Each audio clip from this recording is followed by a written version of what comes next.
अनुग्रह के हाथ को बढ़ाएं। प्रभु जी प्रार्थना करते हैं इनकी हर एक पीड़ा, हर एक तकलीफ, हर एक चिंता यीशु नासरी के नाम से इनके जीवन से दूर हो जाने पाए।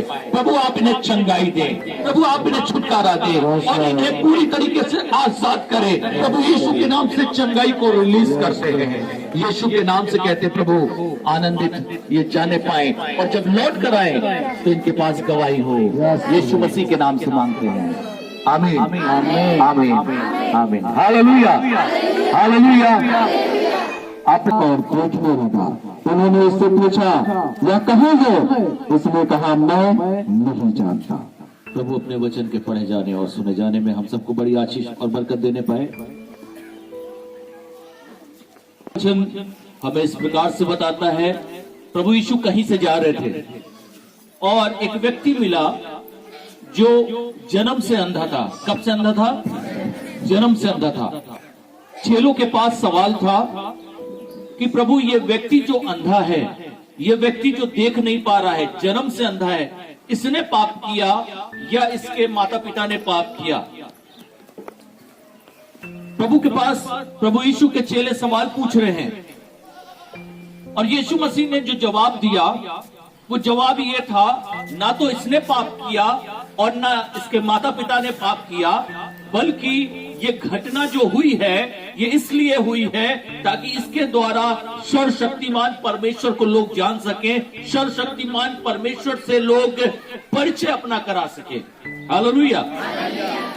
कई बार मनुष्य के जीवन में बीमारी होती है, समस्याएं होती हैं, परेशानियां होती हैं और कई बार व्यक्ति ये सोचता है ये समस्या इसलिए है क्योंकि हमने कोई पाप किया है। लेकिन कई बार पाप की वजह से समस्या नहीं होती, समस्या कई बार हमारे जीवन में इसलिए आती है ताकि हमारी मुलाकात उस सर्वशक्तिमान परमेश्वर से हो जाए। हालेलुया।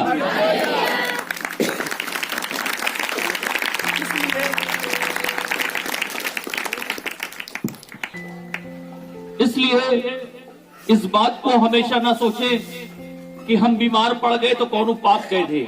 नहीं, पाप की वजह से कई बार मनुष्य बीमार नहीं होता। मनुष्य इसलिए भी बीमार पड़ जाता है कि उसकी संगति जो परमेश्वर सर्वशक्तिमान ईश्वर से कम हो गई है वो और अधिक हो जाए। प्रभु चाहते हैं कि हम उनके साथ अपना जीवन व्यतीत करें। क्या पाप की वजह से इसकी दशा है? तो परमेश्वर के पुत्र प्रभु यीशु ने कहा पाप की वजह से नहीं है, ये इसलिए है कि परमेश्वर की महिमा प्रकट हो। जब प्रभु यीशु बात कर रहे हैं, चेले बगल में खड़े हैं, चेले देख रहे हैं, वो अंधा भी खड़ा हुआ है और प्रभु ये बात ही कर ही रहा था कि प्रभु यीशु ने थूका। अब आप सोचिए, थूक कर मिट्टी सानी, कितना थूकना पड़ा होगा कि मिट्टी सन जाए। कभी देखा आपने किसी को थूकते? कैसे कैसे मुंह बनाकर लोग थूकते हैं। प्रभु थूके। इस व्यक्ति ने सोचा होगा प्रभु आप मुझे लज्जित कर रहे हैं, प्रभु आप मेरे ऊपर थूक रहे हैं। आपने तो बर्तिमाई को ऐसी बोल दिया था, आपने तो उसकी आंखें छू ली थी और आप मुझे चंगाई देने के लिए प्रभु थूक रहे हैं। क्योंकि अंधा था उसको मार। लोगों ने उससे कहा होगा यहाँ तेरा कुछ नहीं हो सकता, यहाँ तुझे कुछ नहीं मिलेगा। उसने कहा कोई बात नहीं, अगर मेरा प्रभु थूकता है तो भी चलेगा और अगर मुझे मारता है तो भी चलेगा। Hallelujah hallelujah. लिखा है, दाऊद कहता है और उसके सुनने से हमें क्या पहुंचता है? शांति मिलती है। अगर वो मार भी लगा देगा कोई बात नहीं, प्रभु के सन्मुख आए हैं, आज हम उससे चंगाई लेकर जाएंगे। Hallelujah hallelujah. और उसकी आंखों में लगा दी। जब उसकी मिट्टी डालकर उसकी आंखों में लगा दिया और प्रभु ने कहा जा सिलों के कुएं धोले। उसने सोचा होगा तुरंत चंगाई मिल जाएगी, चंगाई तुरंत नहीं मिलेगी। लोगों ने सोचा होगा तुरंत चंगाई प्रभु दे देंगे, प्रभु ने तुरंत चंगाई नहीं दी। कहा जाओ और जाकर अपने आप को, अपनी आंखों को सिलों नामकुन में धो लेना।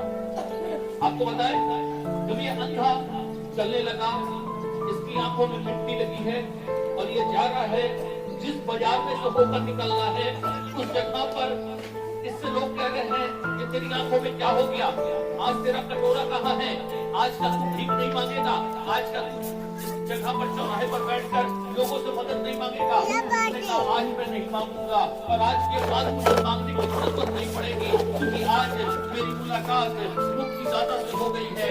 और उसने मेरी आंखों पर ये घूमकर मिट्टी लगाई है और उसने कहा है सीधो नागपुर में जाना और तुम्हें चंगाई मिल रहेगी। लोगों ने कहा ऐसा कभी तुमने सुना है क्या, ऐसा कभी हुआ है क्या, ऐसा कभी होगा? उन्होंने कहा चाहे हुआ हो और चाहे नहीं हुआ हो, लेकिन आज उसने कहा है कि मैं उसकी आज्ञा को मानूंगा। उसके बाद वो आगे बढ़ने लगा और बढ़ता जा रहा है। लोगों ने कहा सुनो, ये फालतू का काम मत करो, ये काम तुम्हारे काम का नहीं है, तुम्हें तो जो काम करना है ठीक मांगना है, क्योंकि जन्म से तुमने ठीक मांगी है और अगर आज ठीक नहीं मांगे तो तुम्हारा खाने का कैसे होगा, तुम रात को खाओगे क्या, तुम्हारे पास होगा क्या? उसने कहा मुझे नहीं मालूम, लेकिन जो आज्ञा मुझे मिली, आज जो कुछ प्रभु यीशु ने कहा है मैं वही करूंगा। और ये जितनी बार कदम बढ़ाता, इससे मिलने वाले लोग इसको कहीं से उत्साह। और आपको बता दे, जब ये जाने लगा, जब ये जाने लगा और आखिर में उस जगह पहुंच गया जहां के लिए यीशु मसीह ने इसको बोला था। और जब इसने जाकर के अपनी आंखों को धोया और जब इसकी आंखें खुली तो अब ये देख सकता था। हालेलुया! ये देख सकता था, ये देख सकता था। इसने देखना शुरू किया। जीवन में इसको कोई रंग तो मालूम नहीं है, बचपन से इसने कुछ नहीं देखा। ये ना आम का पेड़ बता सकता है, ना इमली का पेड़ बता सकता है। ये तरबूज को, खरबूज को कौन चीज नहीं पहचान सकता। पहली बार इसके लिए सब कुछ नया था। ये देखने लगा और देखते हुए ये लौट कर वापस आया। और जब लौट कर वापस आया तो लोगों ने इससे पूछा, सुन, तूने जो चंगाई पाई है, तू जो देखने लगा है, ये कैसे हुआ? तब उसने पूरी कहानी वही बताई। तो लोग कहने लगे, नहीं ये नहीं हो सकता। कभी ऐसा कभी सुना है क्या? कभी ऐसा हुआ है? इसके साथ वो हो रहा था जो पुराने नियम में भी नहीं हुआ था। हालेलुया! प्रभु हमारे साथ वो करता है जो पहले भी कभी नहीं हुआ है। हमें ऐसी आशीषें देना सोचता है और हमें ऐसी आशीषें देता है। हालेलुया! लिखा है, ये व्यक्ति से लोग कहने लगे, कहे सुन, वो पापी मनुष्य जिसने तुझे चंगाई दी है, सुन, उसकी निंदा कर, वो पापी है और उसके पाप की वजह से तेरी आंख खुली है। इसने क्या कहा? इसने कहा मुझे नहीं मालूम वो कैसा मनुष्य है, मुझे एक बात मालूम है, पहले मैं अंधा था, अब मैं देखता हूँ। हालेलुया! जब मैं बीमारी में था, जब मैं समस्या में था, जब मैं दुख में था, तुम मुझे पूछने ना आए। आज जब मैं चंगा हो गया तो तुम बता रहे हो इस कमी से मैं चंगा हुआ हूँ। अरे मैं कमी से चंगा नहीं हुआ हूँ, मैं उसके अनुग्रह से चंगा हुआ हूँ, मैं उसकी सामर्थ से चंगा हुआ हूँ। हालेलुया! अब लोगों ने योजना बनाई कि इस व्यक्ति को आराधनालय में लेकर जाएं और याजकों के सामने खड़ा करें और इसको दोषी ठहरा दें। इसके माता पिता को पकड़ लिया और माता पिता से पूछने लगे, सुन, तेरा बच्चा, वो जो बेटा है, क्या वो जन्म से अंधा नहीं है? तेरा वो जो बेटा है, क्या वो भीख नहीं मांगता है बचपन से? आज वो देख रहा है, तुम्हें मालूम है? माता पिता ने क्या कहा मालूम है? माता पिता ने कहा मुझे मालूम है, हम जानते हैं वो जन्म से अंधा है और हम जानते हैं वो देखने लगा है। तो कहे किसने चंगा कर दिया? माता पिता ने क्या कहा मालूम है? वो सयाना हो गया है, 18 साल उम्र हो गई है, चुनाव में वोट डाल सकता है, जाकर उसी से पूछो, क्योंकि वो जो बताएगा वो सही बताएगा। आप जानते माता पिता ने क्यों कहा? क्योंकि उसमें उस समय में था, अगर कोई प्रभु का नाम लेगा तो उसको निकाल कर बाहर कर देंगे। जाके लड़के ही से पूछो, क्योंकि जीवन भर तो उसने सीढ़ियों पे बिताया है, वो तो पहली बार आराधनालय में आया है। तो उसको भेज रहे चेले शास्त्री फरीसी गए, कहे सुनो, यीशु की निंदा करो, यीशु के नाम को बुरा भला कहो। कहें सुनो, हम उसकी निंदा नहीं करेंगे, हम उसको बुरा भला नहीं कहेंगे, बल्कि इस बात को जान लो, हम उसकी आराधना करेंगे। और उन्होंने क्या किया मालूम है? उस अंधे को निकाल कर आराधनालय से बाहर फेंक दिया। कहा तुम अंदर आराधना नहीं कर सकते। एक दिन वो अंधा कहीं टहलता हुआ यीशु का प्रचार कर रहा था और इत्तेफाक से यीशु मसीह भी उसको मिल गए। यीशु मसीह कह रहे तो वही है ना, जन्म से अंधा, शीलो के कुंड में आग धोकर चंगाई पाया था। कहे हाँ प्रभु। कहे तुझे तो आराधनालय में होना चाहिए था। कहे नहीं प्रभु, हमने तेरी आराधना की, उन्होंने हमें बाहर निकाल दिया। क्या कोई बात नहीं बेटा, मुझे भी उन्होंने आराधनालय से बाहर निकाल दिया है। आराधनालय में लोगों को जरूरत नहीं है, लोगों को हमारी जरूरत बाहर है। हालेलुया। आज बहुत से बड़े बड़े दरबार हैं, बहुत सी बड़ी बड़ी बिल्डिंग है, लेकिन धन्यवाद प्रभु का कि आज प्रभु सिर्फ बिल्डिंग्स में नहीं है, बल्कि ऐसे गांव में प्रभु अपनी महिमा को ले रहा है, ऐसे सेवकों को खड़ा कर रहा है जहां पर उसकी आराधना की जा रही है। हालेलुया। अब हमको ये बताइए, चंगाई जो उस व्यक्ति को मिली, चंगाई किसने दी? यीशु मसीह ने चंगाई दी। कैसे उसको चंगाई मिली, हमें ये बताइए। चंगाई उसे यीशु मसीह ने दी कि आज्ञा मानने के कारण उसे चंगाई मिली? यीशु मसीह ने चंगाई इसका मतलब नहीं दी। सच्चाई बताइए, यीशु मसीह ने चंगाई दी उसको? यीशु मसीह ने चंगाई नहीं दी उसको। यीशु मसीह ने एक रास्ता बताया, यीशु मसीह ने एक आज्ञा दी और उस आज्ञा पे चलकर उसने चंगाई को प्राप्त की। कई बार हम यीशु मसीह को सिर्फ चंगाई का ही द्वार मान लेते हैं। कई बार हम सोचते बस यीशु चंगाई देने आए थे। यीशु मसीह के आने से पहले भी चंगाई थी। आपको मालूम है कि नहीं मालूम? मालूम है कि नहीं मालूम? इसी यूहन्ना के 5 अध्याय में आप चलिए, लिखा है यरूशलेम में भेड़ फाटक के पास, भेड़ फाटक जो इब्रानी में बैतसदा कहलाता है, उसके 5 ओसारे थे और इसमें बहुत से बीमार, अंधे, लंगड़े, सूखे अंग वाले पानी के हिलने की आशा में पड़े रहते थे। और आपको बता दें, ये जो घटना है, ये यीशु भोले का मारा, अपंग, अपाहिज, 38 वर्ष से पड़ा हुआ था। कहां पर? भेड़ फाटक के पास, बैतसदा के किनारे। और लिखा है, शास्त्र कहता है, नियुक्त समय पर कोई दूत आकर पानी हिलाया करता था और जो प्रथम पानी में उतर जाता था वो चंगाई को प्राप्त कर लेता था। इसका मतलब, क्योंकि यीशु मसीह तो इस दुनिया में 33.5 साल की उम्र में चले गए और वो व्यक्ति 38 साल से था। इसका मतलब है परमेश्वर ने चंगाई का इंतजाम यीशु मसीह के आने से पहले बना रखा था। यीशु मसीह इस दुनिया में खाली चंगाई देने नहीं आए, यीशु मसीह इस दुनिया में लोगों को उद्धार देने आए। हालेलुया। यीशु मसीह इस दुनिया में लोगों को उद्धार देने आए। वो व्यक्ति जो 38 वर्ष से पड़ा हुआ था, यीशु मसीह को बताने लगा, हमारे पास तो कोई व्यक्ति नहीं है कि जब पानी हिलाया जाए तो हमें उतार दे। यीशु मसीह ने कहा, सुन, आप जब पढ़िएगा उसको 5 अध्याय आपको वहां पर मिलेगा। यीशु मसीह और उस व्यक्ति, बीमार व्यक्ति की वार्तालाप हो रही है। 38 वर्ष का दुखड़ा यीशु को सुना रहा है, लेकिन यीशु मसीह ने कहा, क्या तू चंगा होना चाहता है? उसने कहा, हाँ प्रभु, मैं चंगा होना चाहता हूं। और यीशु मसीह ने कहा, अपनी खाट उठा और चल फिर। हालेलुया। 38 साल की बीमारी कुछ ही समय में चली गई। किसने दूर कर दिया? प्रभु यीशु मसीह ने। चंगाई पहले से है। इस अंधे को भी मालूम था कि एक कुंड है जहां पर अगर मैं पहले उतर जाऊंगा मैं चंगा हो जाऊंगा।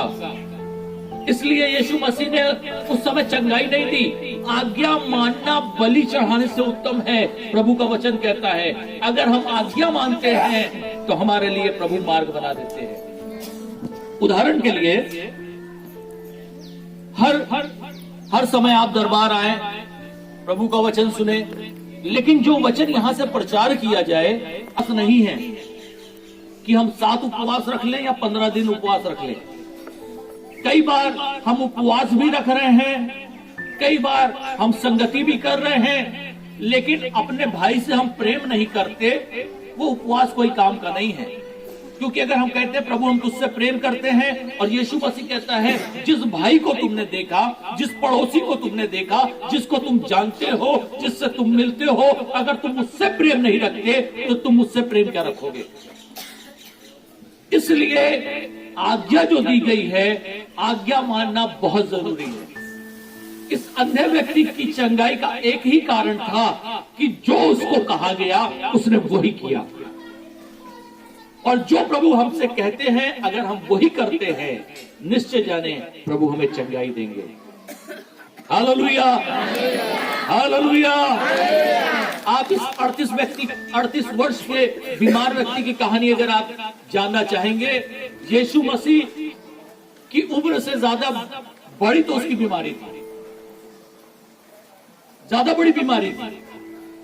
आप पढ़ेंगे और मरकुस में लिखा है, मत्ती में लिखा है, कफरनहूम में एक जगह जहां यीशु मसीह आए, जहां पर उन्होंने पतरस की सास को चंगा किया, जहां पर प्रभु ने अद्भुत अद्भुत काम किए। जब यीशु मसीह उस जगह पर आए, लिखा है लोग एक व्यक्ति को लेकर आए जो अपंग था, उसको खाट पे लाद के लाए और कहां ले आए? प्रभु यीशु के पास। हमारे जीवन में हमारे साथ ऐसे लोग होने चाहिए जो हमारी मुलाकात उस परमात्मा से करा दे। अगर एक बार हमारी और आपकी मुलाकात उस परमात्मा से हो जाए तो हमारे हर एक संकट का समाधान हो जाएगा। ये जो व्यक्ति खाट पे पड़ा था, शास्त्र बताता है कि उसके पास 4 उसके मित्र थे, और इस व्यक्ति ने कहा होगा तुम्हें जाना हो तो जाओ, हमें ऐसे पड़ा रहने दो क्योंकि हमें ऐसे ही अच्छा लगता है। कई बार होता है ना, लोग कहते अब तो आदत सी है जीने में, जैसी आदत बन गई अब दर्द के साथ जी लेंगे। प्रभु हमें नहीं चाहता कि हम दुख में रहें, प्रभु चाहता है कि हम आनंद में जीवन जिए। हालेलुया। और इनके दोस्तों ने कहा सुनो, तुम अपना मुंह बंद रखो, क्योंकि आज तुम्हें जहां लेकर चलने वाले हैं वहां जाने के बाद तुम्हारी समस्या का समाधान हो जाएगा। और लिखा है जब ये कफरनहूम में पहुंचे ये लोग, जिस घर में प्रार्थना हो रही थी उस घर में इतनी जगह भी नहीं थी कि लोग अपने पैर को रख सकते। इन लोगों ने दरवाजे से जाने की कोशिश की, नहीं जा पाए। इन्होंने खिड़की से जाने की कोशिश की, नहीं जा पाए। तब इन्होंने जानते क्या किया? शास्त्र बताता उन्होंने ऊपर की छत को खोल दिया, और छत खोल करके कैसे इंतजाम किया होगा? अपने उस मित्र को उसकी खाट समेत रस्सी से नीचे उतार दिया। मान लीजिए प्रभु यीशु यहां से प्रवचन कर रहे हैं, ऐसे लोग घेरे हुए हैं, ऊपर से छत खुली, बीमार नीचे। प्रभु ने ऊपर देखा होगा, अरे ये क्या कर रहे हो? कहे प्रभु आज बड़े विश्वास के साथ इसको लेकर आए, ये आना नहीं चाह रहा था, जबरदस्ती लेकर आए, इसलिए लाए हैं कि प्रभु आप इसे चंगाई दे दें। आपको मालूम है वहां पर प्रभु का वचन क्या कहता है? प्रभु यीशु ने उस बीमार के विश्वास को नहीं देखा, प्रभु यीशु ने उन चारों के विश्वास को देखकर उससे कहा जा तेरे पाप क्षमा हुए, उठकर चल। अपनी खाट उठाकर वो चला गया।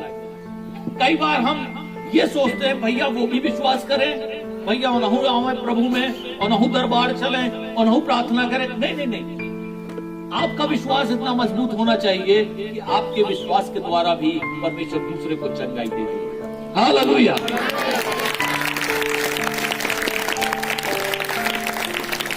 हमारे और आपके विश्वास को मजबूत होने की जरूरत है। प्रभु यीशु इसलिए आए ताकि उसके लोग जीवन पाए, और कैसे जीवन पाए? बहुतायत का जीवन पाने पाए। हालेलुया। प्रभु के नाम की स्तुति हो, प्रभु के नाम की महिमा होने पाए।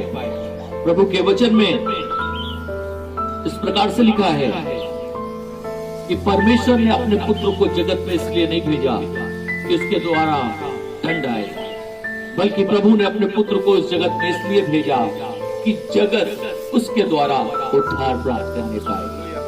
हमारे प्रभु इस दुनिया में इसलिए नहीं आए कि हमें दंड दे, बल्कि इसलिए आए ताकि हम पापों से उद्धार पाए। और सिर्फ पापों से नहीं, हर एक प्रकार की बीमारियों से उद्धार पाए। Hallelujah, hallelujah. प्रभु यीशु चाहते हैं कि हमारे जीवन में वो अद्भुत काम करे। प्रभु यीशु चाहते हैं हमारे जीवन को परिवर्तित कर दे। प्रभु यीशु चाहते हैं हमारे बोझों को हमसे हटा दें। लेकिन उसके लिए हमें प्रभु के निकट आने की आवश्यकता है। हालेलुया। एक बार एक पादी साहब प्रचार कर रहे थे, और पादी साहब प्रचार कर रहे थे और वो ये कह रहे थे बार बार कि प्रभु चाहता है आज के दिन तुम अपने बोझ को प्रभु के सन्मुख ले आओ। प्रभु चाहता है आज के दिन तुम अपने बोझ को प्रभु के सन्मुख ले आओ और प्रभु तुम्हें आराम देंगे। प्रभु तुम्हें आराम देंगे। एक व्यक्ति आगे बैठा हुआ था और प्रभु के वचन को बड़े ध्यान से सुन रहा था। जैसे उसने सुना कि हमें अपना बोझ प्रभु को दे देना है, प्रभु हमें आराम देंगे, वो आगे बैठा हुआ था, सरपट भागा पीछे, चप्पल पहना और भाग गया घर भाग गया। 15 मिनट बाद एक बहुत बड़ी बोरी लेकर आया, सर पे लादे हुए, एकदम ताकत लगाए पड़ा हुआ है, और 4-5 लोग उसकी मदद करना चाह रहे हैं। लाओ भैया पकड़वा ले, लाओ भैया पकड़वा ले। तो कहें नहीं, प्रभु कहें अपना बोझ लाकर मेरे पास दो। भाई साहब कह रहे जो बोझ अकेले तुम उठा रहे हो लाकर मेरे पास दो, हम लेकर जाएंगे प्रभु दरबार में, हम जाएंगे पहुंचाएंगे। बोरी लेकर चला आया प्रभु दरबार। भाई साहब घबरा गए, क्या ले आया है बोरे में? कहे पानी साहब आपने कहा था अपना बोझ ले आओ, आज बोझ लेकर आए। जब बोरी खोला तो उसकी पत्नी बोरी के अंदर से कहें प्रभु ये हमारे जीवन पे बोझ बन गया है, हम अपना बोझ आपको देना चाहते हैं। भाई साहब कहे सुनो, प्रभु के वचन को ठीक से सुना करा करो और ठीक से समझा करा करो। कई बार हम सुनते और समझते कम है, बोला कुछ और जाता है, समझ में हमको कुछ और आता है। प्रभु हमसे जो कहते हैं, जो बोझ हमारे पास है, हमारी चिंता, हमारी सोच, ये समस्या का समाधान कैसे होगा, प्रभु ये चाहते हैं हम लाकर कहां पर दे दे, प्रभु के सन्मुख अर्पित कर दे। और प्रभु हमें क्या देंगे? अपनी शांति दे देंगे। हालेलुया। प्रभु अपनी शांति दे देंगे, प्रभु अपना छुटकारा दे देंगे। यदि आप परेशान हैं, यदि आप निराश हैं, और अगर आप चाहते हैं आज के दिन आपको प्रभु चंगाई, छुटकारा, आशीष दें, तो हम चाहेंगे, जो लोग चाहते हैं कि हम आपके लिए प्रार्थना करें, आप अपने स्थान पे खड़े हो जाएं। जो लोग चाहते हैं प्रभु आपको चंगाई, आपके हाथों में पुनः समर्पित करता हूँ। प्रभु यीशु हमारे अधर्मों को क्षमा करें, हमारे पापों को दूर करें, देखी अनदेखी शक्तियों के बंधन प्रभु यीशु के नाम से मेरे जीवन से टूट जाने पाए। प्रभु आज जिन बोझ को, जिन समस्याओं को, जिन